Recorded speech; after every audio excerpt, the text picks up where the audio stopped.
Hi Deepika, this is Shamala. Hi. On the onset, heartiest congratulations from all of us on winning 3 goals and being the current world number one. And it's so good to have you here with us for this conversation. And ये बताएं कि आपने कैसे शुरुआत की, मतलब archery क्यों, और आप कब से आर्चरी की फैन हैं और आपने कैसे शुरू किया आर्चरी? आर्चरी को ऐसे कह सकते हैं कि मैंने आर्चरी को नहीं, आर्चरी ने मुझे चुना था, बिकॉज मैंने आर्चरी शुरू किया था 2007 में। एंड उस वक्त मेरी फैमिली कंडीशन बहुत ही ज्यादा खराब थी। मैं घर की बड़ी बेटी थी, मतलब घर की बड़ी बेटी हूँ, और बड़े होने के साथ साथ आपको बहुत रिस्पॉन्सिबिलिटी भी आ जाती है आपके ऊपर। सो फैमिली प्रॉब्लम और पैसों को लेके बहुत ज्यादा झगड़े होती थी। फिर उसके बाद सडनली मेरे लाइफ में अचानक से मेरी कजन आई और उन्होंने बोला कि एक स्पोर्ट्स होता है, सब कुछ फ्री ऑफ कॉस्ट है, अगर तू खेलना चाहती है तो खेल सकती है। मैंने बोला चलो ट्राई करते हैं। और मुझे घर से बाहर रहने के लिए बहुत अच्छा लगता था। जो बच्चे हॉस्टल में रहते हैं, मम्मी पापा आते हैं, ढेर सारे गिफ्ट्स लेके आते हैं, सो वो चीज मुझे बहुत अच्छा लगता था। और मैं ये सोचती थी कि अगर मैं हॉस्टल में रहूंगी तो मेरे मम्मी पापा भी लेके आएंगे, खाने पीने का सामान लेके आएंगे, मुझे पैसे देके आएंगे। सो ये इंटरेस्ट के साथ मैंने बोला ठीक है चलो करते हैं। एंड मेरी कजन सिस्टर ने बताया मुझे, उसके बाद मैंने आर्चरी ज्वाइन किया था। और ऐसे मैं आर्चरी को कभी जानती नहीं थी, सिर्फ टीवी में रामायण में ही देखा था मैंने बो एंड एरो का जो भी था। बट उसके बाद सब कुछ नया था वापस आर्चरी ग्राउंड में आने के बाद, क्योंकि सब कुछ मॉडर्न था मेरे लिए एंड काफी इंटरेस्टिंग था वो सब कुछ भी देखना, नई चीजें सीखना। सो जब 2007 में मैंने शुरू किया तो इतना इंटरेस्टिंग नहीं लगा, बट देखते देखते समझते लोगों से पूछते पूछते वो मुझे इतनी अच्छी लगने लगी कि उसके बाद मैंने वहां से फिर सोचा कि मैं इस गेम को एज अ कैरियर आगे लेके जा सकती हूँ। How many hours a day do you typically practice? मतलब आप कितने घंटे लगाते हैं एक दिन में प्रैक्टिस करने के लिए? ओके, बेसिकली 8 आवर्स होते हैं मॉर्निंग टू इवनिंग तक। 8 आवर्स हम प्रैक्टिस करते हैं, उसके बीच में जैसे लंच होता है, रेस्ट होता है, सो ये काफी चीजें होती है। बट 3 एंड 2 ऐसे हमारा जो सीक्वेंस है वो बटा हुआ है। सो 8 hours in a day. Depend करता है, फिर कभी कभी वो कम भी होते हैं और कभी कभी ज्यादा भी हो जाते हैं, कभी कभी 10 आवर्स भी हो जाते हैं। So it's depend on whether condition, या फिर आप ज्यादा प्रैक्टिस हो गई है एक दिन तो उस पे भी काफी चीजें बेस्ड होती है। I am sure a lot of आप जो करती हैं उस पे आपका वेदर कंडीशन या specially air would actually impact quite a bit, I suppose, right? मतलब एयर तो है ही, बट कहीं ना कहीं कभी बारिश हो जाती है, कभी ठंड, कभी हद से ज्यादा गर्मी हो जाती है। बिकॉज क्या होता है ना, हमारे गेम में आउटडोर गेम है, तो मौसम कैसा भी रहे आपको कंटिन्यू करना ही है। बिकॉज आप प्रैक्टिस में नहीं करोगे तो कंपटीशन में भी नहीं कर पाओगे। तो जब तक हमारा टारगेट नहीं देते, क्योंकि हमारा 70 मीटर काफी दूर है, तो जब तक टारगेट दिखना बंद नहीं हो जाता, या फिर नेचर का कहर नहीं टूट पड़ता कि टारगेट वारगेट सब गिर रहे हैं, इंसान खड़ा ही नहीं हो पा रहा है, तब तक हमारा गेम बंद नहीं होता है, कंटिन्यू कंपटीशन चालू रहता है। Wow, that is so impressive. Actually इस बात, आपकी जो ये छोटी सी बात आपने कही ना, इट्स सो इंस्पिरेशनल। अगर आप देखें तो हम सब ऐसे ही हैं, तो कभी हार नहीं माननी चाहिए जब तक कंडीशन ऐसे ना हो कि कुछ कर नहीं पाए, तब तक exactly. बढ़िया बढ़िया। अच्छा, तो ये बताइए, मैं तो आर्चरी थोड़ा फॉलो करती हूँ लेकिन ज्यादातर उतना समझ तो है नहीं, तो इसलिए ये जानना चाह रही थी कि कितने मैचेस होते हैं या कितनी राउंड्स में आप पार्टिसिपेट करेंगी, और ये पूरा फ्लो कैसे होता है जो ओलंपिक्स में जो आप पार्टिसिपेट कर रही हैं? सबसे पहले एक ही डिस्टेंस होता है 70 मीटर्स, 70 मीटर्स। एंड उसके बाद 2 होते हैं, एक टीम होती है और एक इंडिविजुअल होता है। थोड़ा ट्रिकी है एक्चुअली देखा जाए तो। 5 राउंड होते हैं, 5 राउंड के 3, हर राउंड आपको 3 एरो शूट करने होते हैं, और उसके लिए आपको 2 मिनट दिए जाते हैं 3 एरो शूट करने के लिए। बट अगर हम कंपटीशन में देखें तो कंपटीशन में अलग होता है। दो प्लेयर्स होते हैं और आपको ऑल्टरनेट चलाना होता है, पहले एक बंदा चलाएगा फिर दूसरा बंदा चलाएगा, जो आपस में compete कर रहे हैं, और ईच एरो के लिए आपको 20 सेकेंड्स दिए जाएंगे। सो ओलंपिक में आपको एक एरो के लिए 20 सेकेंड्स मिलता है, और ऐसे जब आप नॉर्मल मैच खेलते हो तो एक 3 एरो के लिए आपको 2 मिनट जाता है, 2 मिनट दिया जाता है। सो बेसिकली 1 एरो के लिए 40 सेकेंड्स दिए जाते हैं, और आपस में मैच होता है। और जो सपोज 3 एरो में, क्योंकि एक एरो में 10 पॉइंट्स मिलते हैं, तो अगर आपको 29 मिला और मुझे 28 मिला तो आप जीत गई, क्योंकि आपका पॉइंट मुझसे ज्यादा है और आपको 2 पॉइंट्स मिलेंगे। सो ऐसे करके आपको 6 पॉइंट अर्न करने होते हैं। और बाई चांस अगर टाई हो गया, जैसे आपको भी 5 मिला और मुझे भी 5 मिला, फिर टाई शॉट होता है, और जो क्लोजेस्ट टू सेंटर होगा, मतलब एक्स के जो क्लोज मारेगा वो विन होता है। सो इस तरीके से होता है। फिर टीम में भी सेम ही है, बट जैसे आपको इंडिविजुअल में 6 पॉइंट्स अर्न करने होते हैं, वैसे ही टीम में आपको 5 पॉइंट अर्न करने होते हैं। वाह, फैंटास्टिक फैंटास्टिक। अच्छा, ये बताएं, तो आप स्पोर्ट्स वुमेन हैं, तो आप स्पोर्ट्स पर्सन है, तो आपका डाइट तो बहुत ही स्ट्रिक्ट होगा, तो मतलब आप कैसे मैनेज कर लेती हैं? आपका फिटनेस रिजीम का राज क्या है, और आप कैसे मैनेज कर लेती हैं? एक्चुअली देखा जाए तो एक चीज हमारा फायदा है हमारे गेम में, कि हमारे गेम में वेट कैटेगरी नहीं है। सो काफी कुछ चीजें हैं जो हम फॉलो करते हैं, बट हमारा चीट डे ज्यादा चलता है। तो लेकिन भी हम बहुत फिटनेस, स्पोर्ट्स में फिटनेस के बिना स्पोर्ट्स नहीं है, जैसे हम सब जानते हैं। तो फिटनेस फॉलो करना होता है, बिकॉज हमारे गेम में हम दिन में जैसे कभी 3.5 कभी 400 एरो चलाते हैं, और सबके बो के पाउंडेज, मतलब आप एक बार ड्रॉ करो तो आपको 24 किलोज का ताकत लगता है सिर्फ एक बार तीर चलाने में। और आप ये पूरा दिन लाइक 350 एरोस चला रहे, 400 एरोस चला रहे, तो आपको उसके लिए आपके बैक में, आपके शोल्डर्स में, आपके कोर में आपको बहुत ज्यादा स्ट्रेंथ चाहिए होगा। तो उसके लिए कुछ एक पर्टिकुलर कुछ एक्सरसाइजेस होते हैं जो बहुत ज्यादा स्ट्रेंथ देते हैं, जैसे प्लैंक हो गया, स्क्वाट हो गया। ये सब चीजें हैं जो करनी इंपॉर्टेंट होती है, तो वो हम कंटिन्यू करते हैं, लाइक पुशअप्स हो गया, ये सब।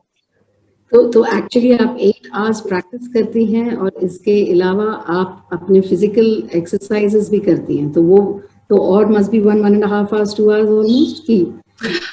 एक्चुअली क्या होता है कि जो मॉर्निंग सेशन होता है वो हमारा वो फिटनेस पे बेस्ड होता है, और उसमें हमारा योगा होता है, वो भी इंक्लूड होता है, विजुअलाइजेशन होता है, वो भी इंक्लूड होता है।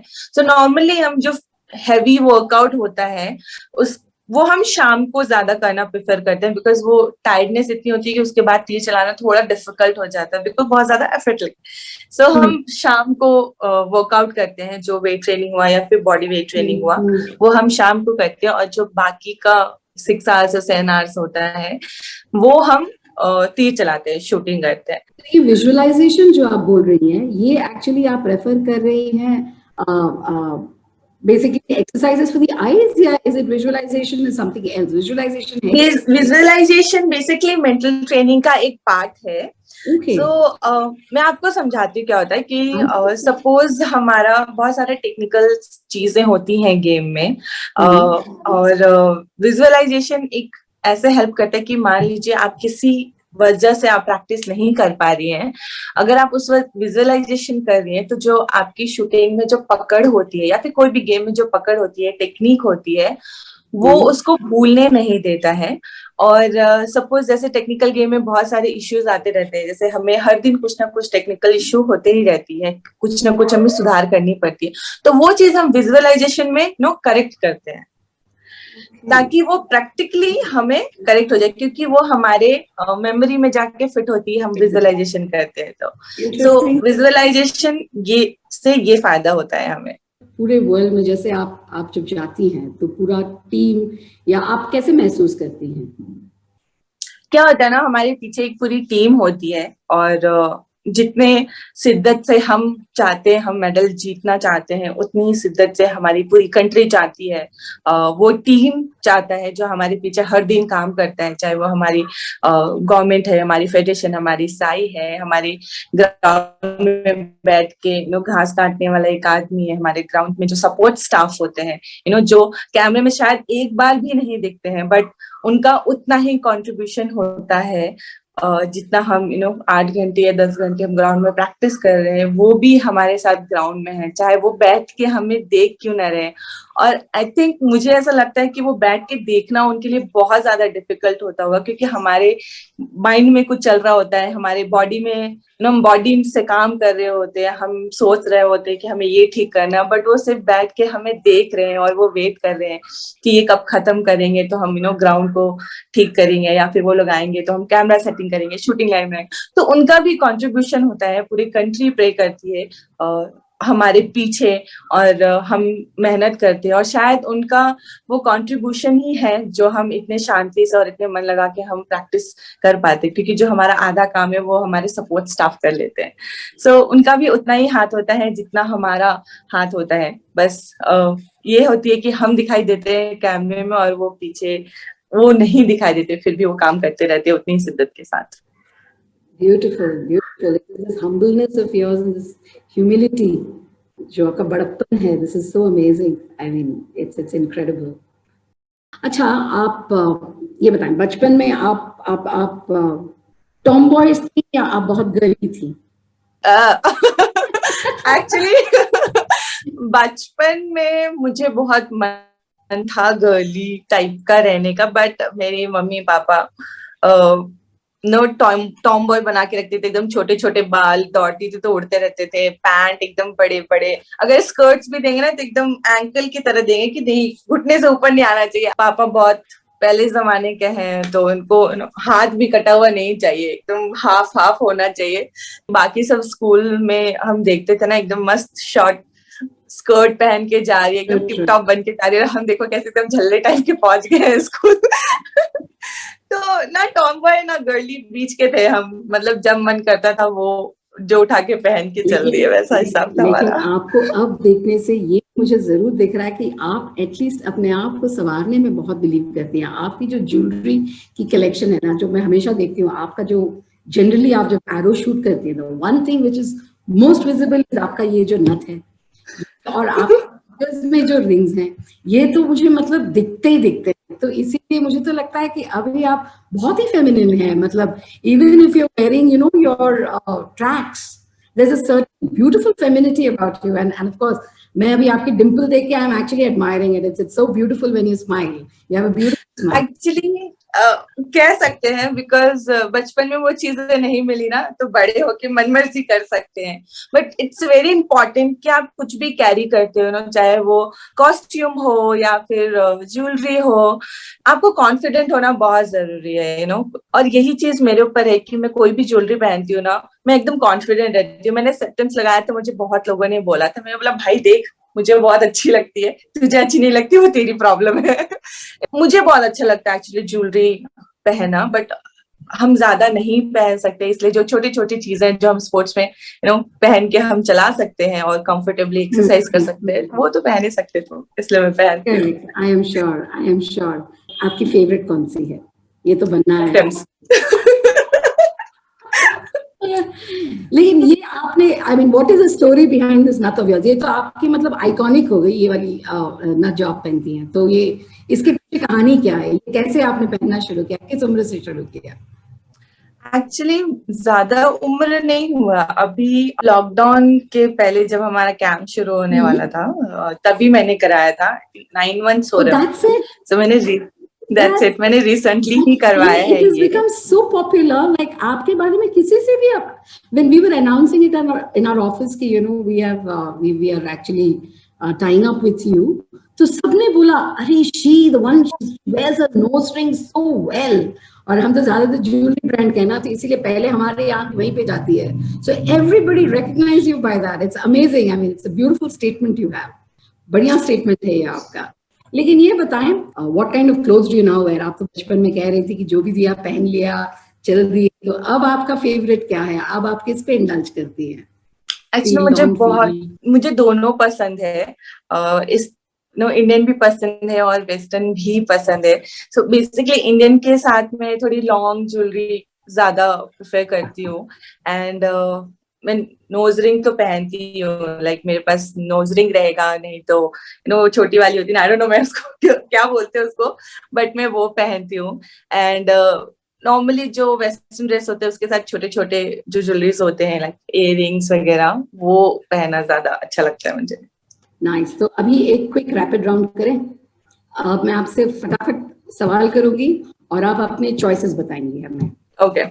मतलब बिल्कुल करण जौहर स्टाइल। स्पोर्ट्स और casual wear? Sports. Deepika is an animal lover और दीपिका इज अ ट्रैवलर और अ फूडी? फूडी। इसके ऊपर मैं बाद में सवाल करती हूँ आपसे। ओके। रोल मॉडल कौन है? ऐसे किसी एक बंदे का नाम नहीं ले सकते, बट मेरा रोल मॉडल परफॉर्मेंस और इंसान के बिहेवियर के ऊपर अलग अलग लोग हैं। So as a behaviour Sachin Tendulkar, and of course performance भी, and Usain Bolt. Oh wow! Oh wow! I love Usain Bolt too. और पीवी सिंधु और Saina Nehwal? PV Sindhu. Nice. Actually दोनों बहुत अच्छी है, किसी को भी चूज करना इट्स नॉट फेयर। इसीलिए दोनों अच्छी लगती है। मालूम है आपको दोनों पसंद हैं। अच्छा, स्टाइल ओवर कंफर्ट और comfort over style? Comfort over style. Deepika Padukone's fashion sense और Sonam Kapoor's fashion sense?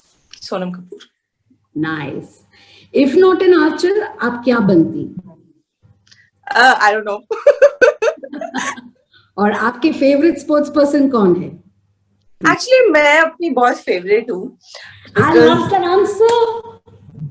Because मैं हमेशा अपने आप को चैलेंज करते रहती हूँ, सो मैं अपनी फेवरेट हूँ। Awesome, you spoke like a true Mia woman. Absolutely, why we thought you work so well. मतलब self love जो है is so underrated. Like आप इतनी beautifully ये बोलिए, I'm very happy with your answer. SRK की fan है या आप रणवीर कपूर की fan है? रणवीर कपूर। और आपकी favorite Bollywood song? कोई एक सॉन्ग नहीं है, but I like soft song. Give me no, why don't you sing a line or two? It would be lovely to hear you. Recently एक गाना है जिसके लिरिक्स मैंने याद किया, वो काफी पुराने हैं। जिस गली में तेरा घर ना हो बालमा। I don't know. Yes, of course. It's a lovely song. Let's hear. आपने सुना है सीरियसली? Why not? Why मैं not? बहुत बुरा गाती हूँ, ठीक है, I'm a bathroom singer, so कोई बात नहीं, हमारे ऊपर छोड़ दीजिए डिसाइड कर। ठीक है। जिस गली में तेरा घर ना हो बालमा, उस गली से हमें तो गुजरना नहीं, जो डगर तेरे द्वार पे जाती न हो, उस डगर पे हमें पाँव रखना नहीं, जिस गली में तेरा घर न हो बालमा। Beautiful. कैसे बोल रही है? You're not good. You're actually quite good. You're very I'm a bathroom singer. Oh, thanks so much. I'm sure this is something which not too many people have seen of you. At least regular fans ने शायद देखा नहीं होगा ना ये वाला ऐसा गाना. So lovely. अच्छा, आपने अपने बारे में फूडी कहा, तो आप ये बताएं कि टोक्यो में या फिर आपकी फेवरेट कुजीन क्या है? I like Korean food. Okay. What? Yeah. Which one? उनके नाम तो मेरे मुंह पे आते नहीं है, मैं तो मेरे को पता है जो मेरा फेवरेट है वो मुझे पता है। एक बिबिम्पा मुझे बहुत अच्छा लगता है, एंड दूसरा सांगेप्सा, which is like एक बिबिम्पा वेज है एंड सांगेप्सा नॉन वेज है। Okay, that's nice. और आप अभी यहाँ पे क्या क्या आप ट्राई कर चुकी हैं नया जो in terms of food that you're having? बहुत कुछ है, like I like dosa. Okay. Yeah, dosa, pasta, but ये तो मेरे ऑल टाइम फेवरेट्स है। बट रिसेंटली मुझे बंगाली फूड बहुत पसंद आ रहा है, बिकॉज नई मेरी शादी हुई है, सो बंगाली फूड मुझे बहुत अच्छा बनाती भी हैं? हाँ, काइंड ऑफ मैंने कुछ कुछ सीखे हैं अपने मदर इन लॉ से, तो मैं वो कभी कभी ट्राई करती हूँ. How nice. Tell us, how did you and Atanu meet? अतनु और मैं एक दूसरे को 2008 से जानते हैं, एंड हम लोग बैचमेट्स रह चुके हैं. सो क्या होता है ना, एकेडमी में हर साल, टाटा आर्चरी एकेडमी में हर 2 साल के बाद एक बैच आता है. तो हम लोगों को उसी 2008 में हम लोग को लेके आया गया था, एंड उस टाइम मैं उससे मिली थी. उसको हिंदी बिल्कुल भी नहीं आती थी, इज अ बंगाली, एंड उसकी हिंदी एकदम बकवास थी, कुछ समझ में नहीं आती थी. कुछ महीनों तक तो उसने बोला भी नहीं था. तो मैं वहां पे मिली थी उससे, एंड हम लोग बहुत अच्छे फ्रेंड्स रह चुके हैं, और टीम में एक साथ खेल चुके हैं, काफी सारे मेडल्स भी जीत चुके हैं. एंड उसके बाद 2011 में हमारे बीच में झगड़ा हो गया था, तो हम लोग 6 साल एक दूसरे से बात नहीं किए थे. एंड और ग्राउंड में एक साथ प्रैक्टिस भी करते थे. इवन हम बात नहीं करते थे, फिर भी हमने मैच खेल के मेडल भी जीता है, और मेडल जीत के उस रात हम लोग झगड़े भी किए हैं. तो हम लोग एक दूसरे को देखना भी नहीं चाहते थे 6 साल तक. एंड फिर उसके बाद 2017 18 में वर्ल्ड चैंपियनशिप के बाद हमारे बीच में बात होना शुरू किया. सो लाइक हमारा अरेंज मैरिज ही कह सकते हो, लव मैरिज भी नहीं है. मतलब हमने बात किया, हमने सोचा ठीक है अब एक दूसरे को पसंद करने लगे, एक दूसरे के साथ जिंदगी भर बिता सकते एक दूसरे के साथ, और झेल सकते एक दूसरे को, चलो शादी कर लेते. तो ये सोच के फिर हमने अपनी फैमिली से बात किया, एंड देन फैमिली एग्री हो गया, हम शादी के लिए. How nice. अब तो मतलब there is enough masala to make a biopic out of this, हाँ? आप बोलो आपकी मतलब वो वाली कहानी जो आप आर्चर हो, दूसरी ये वाली कहानी, मतलब अच्छा ब्रेक है ये तो. पूरा एपिसोड बन जाएगा, 16 एपिसोड सीरियल बन जाएगा ये तो. Okay, now another rapid fire question. आपके 5 आउटफिट्स क्या हैं? आपके सबसे मतलब फेवरेट 5 आउटफिट्स अगर बोले तो कौन से हैं? मुझे ज्यादातर स्पोर्ट्स वेयर ही ज्यादा कंफर्टेबल भी लगता है, एंड मैं हमेशा कॉन्फिडेंट भी रहती हूँ. एंड ऐसा कुछ नहीं है, ज्यादातर मैं स्पोर्ट्स वेयर ही पहनती हूँ, बट ऐसा कभी अगर मौका मिला, so I like gown very much. Oh, nice, nice, very nice. और आपके बैग में हमेशा 2 या 3 चीज अगर मैं देखूं, क्या मिलेंगे आपके हैंड बैग में? मेरे बैग में हमेशा लिपस्टिक लिप ग्लोज मिलेंगे, एंड बिंदी. Oh, that's ये very, दो. Yes. that's very interesting. So do you wear bindi with your sportswear also? नहीं, कभी कभी मेरा मूड बहुत अच्छा रहता है, जब मैं कभी बाल बनाऊंगी, मेरे पास टाइम रहता है, बाल बनाया थोड़ा, तो बिंदी लगाती हूँ, अदरवाइज नहीं. बट बैग में रहता है. That's nice. और आपके favourite colours? Purple and black. Oh, nice, nice. Why do you like purple? I'm very intrigued. क्योंकि आपके कलर्स बिल्कुल मेरे कलर से मैच कर रहे हैं, इसीलिए मैं पूछ रही हूँ. आई थिंक मेरे घर तरफ इतने फ्लावर्स नहीं होते थे, बट जब मैं जमशेदपुर आई, घर से बाहर निकली, तो मुझे पर्पल कलर के फ्लावर्स देखने को मिले. और उस टाइम से मुझे पता नहीं क्यों पर्पल कलर मुझे बहुत पसंद है. बट ये अलग बात है कि पर्पल कलर की चीजें मेरे पास नहीं मिलेंगी, बिकॉज नॉर्मली क्या होता है कि जो कलर जिसको पसंद होता है उनके पास कुछ भी सामान हो, चाहे क्लोथ्स हो, रहती है. बट मेरे पास ऐसा नहीं रहेगा, but I love purple colour. How nice, how nice. Purple is also very philosophically a very very evolved color. तो इसीलिए मैंने पूछा आपसे. तो एक पीस ऑफ ज्वेलरी जिसके बगैर आप कहीं नहीं जाती? Earrings. Fantastic. So these were some of the questions that I had. अब जब हमने अपने ऑफिस से कहा ना कि हम आपसे बात करने वाले हैं हमारे कोलीग से, तो सबके पास ढेर सारे सवाल थे आपसे पूछने के लिए. तो उन्होंने कुछ सवाल हमसे रिक्वेस्ट किया है आपसे पूछने के लिए, तो मैं एक आध चीज तो आपसे पूछ ही लूंगी. तो ये मुझे सवाल बहुत अच्छा लगा. जब आपका बायोपिक बनेगा, जब आपके ऊपर सिनेमा बनाया जाएगा, तो आप किस एक्ट्रेस को देखती हैं आपका रोल परफॉर्म करते हुए? ये सवाल मुझसे बहुत लोगों ने पूछा है, बट मैंने कभी सोचा नहीं कि कौन एक्ट्रेस करेगी या फिर कौन करेगा, बिकॉज एक्टिंग तो बहुत एक्ट्रेस की मुझे बहुत अच्छी लगती है, बट डिपेंड करता है कि कौन कितने अच्छे से वो खींच पाएगा बिकॉज इट्स हैवी और इसके लिए ताकत चाहिए होती है। तो और मैं हमेशा सोचती हूँ उसको बहुत मेहनत करनी पड़ेगी अगर कोई बनाएगा तो आई एम श्योर ये बननी चाहिए because it's such an amazing story आपकी। अच्छा ये बताइए, आपके इतने टूर्नामेंट्स आपने किया होगा, आपने इतनी इतनी कॉम्पिटिशन्स में पार्ट लिया होगा, लेकिन कोई एक कंपटीशन जो आपके लिए बहुत ही खास हो या बहुत ही मेमोरेबल रहा हो, वो कौन सा और क्यों?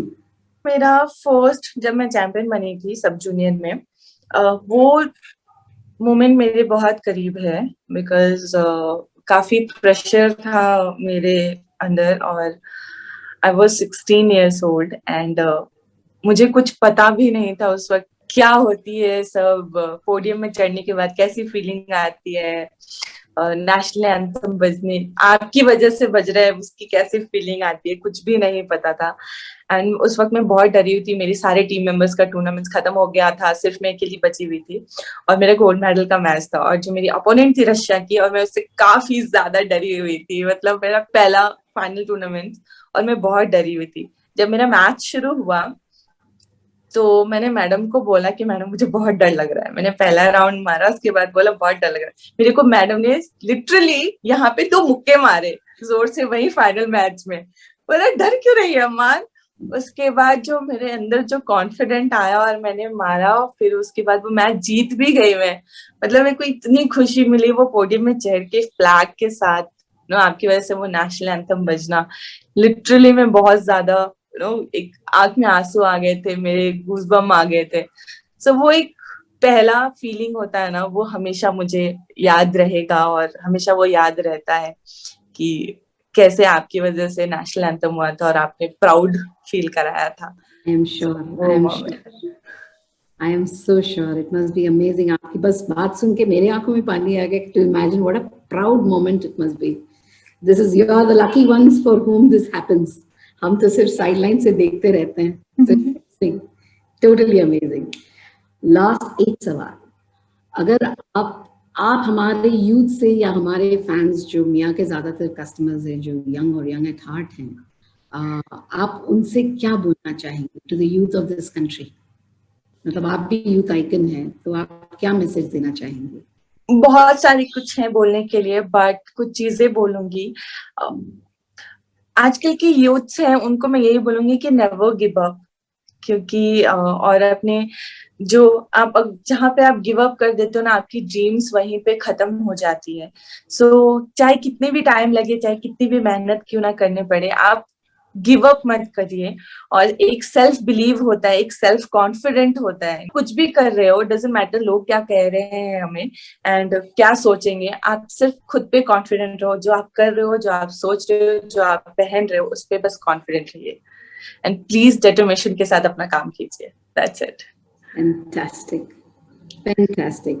Deepika, I think this is all I had to ask. Or before I end, on behalf of all my colleagues at MIA, Titan Company, and the country, to you and हमारे सारे जो participants हैं Olympics में, all our best wishes, our शुभकामनाएं, all our well wishes कि आप मतलब हमारे देश को बिल्कुल नाम रोशन करके आए। और जो आप बोल रही थी ना, I will look forward to you standing on that podium and hearing and standing for the national anthem. Thank you so much and all the very best. Thank you so much and thank you so much Mia की पूरी team को जिन्होंने मुझे ये मौका दिया and I hope मैं सबको इंस्पायर कर पाऊं एंड जो उम्मीद है उस पे खरी उतरूं। Thank you so much all our best wishes to Atanu also, who's leaving with you for the Olympics, and therefore all our support and cheer and well good wishes please convey to him as well. उनको भी बता दीजिएगा। Thank you so much, मैं बता दूंगी उसको। अब आप बंगाली सीख गए कि वो हिंदी सीख गए? उनको वो हिंदी सीख गया था पहले ही, बट मैं बंगाली अभी सीख रही हूँ। Nice. Thanks a lot.